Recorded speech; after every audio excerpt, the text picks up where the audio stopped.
İnsan bədənində 360 oynaq var. Və bu bir hədisdə gəlib. Allah Resulü Aleyhisselatü Vesselam buyurur ki, İmam Müslimin rəvayət etdiyi hədisdə Xuliqa ibn Ədəm alə 60 və 300 mafsal.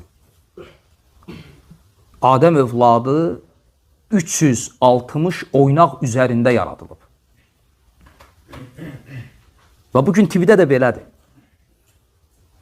Gedin, baxın, istənilən adamdan soruşun, insan bədənində oynaqların sayı 360'dır. O sümüklərin birləşən yeri ki var, 360'dır. Və Peyğəmbər sallallahu aleyhi və səlləm bunu 14 əsr bundan qabaq deyib. Və rəqəmi necə var elə? Bugün TV-də də belədir.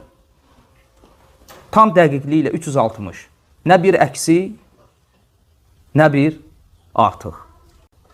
Və bu özü də sünnədə olan o bir növ möcüzələrdən və həmçinin sünnənin vəhiy olduğunun dəlillərindəndir. وَمَا يَنْتُقُ عَنِ الْهَوَى إِنْ هُوَ إِلَّا وَحْيٌ يُوحَى. Peyğəmbər sallallahu aleyhi və səlləm o nə danışırsa, bütün danışdığı vəhiydir. Öz nəfsindən, havasından danışmır. Yəni Allah Resulü Aleyhisselatü Vesselam hardan bilirdi ki, insan bədənində oynaqların sayı 360'dır.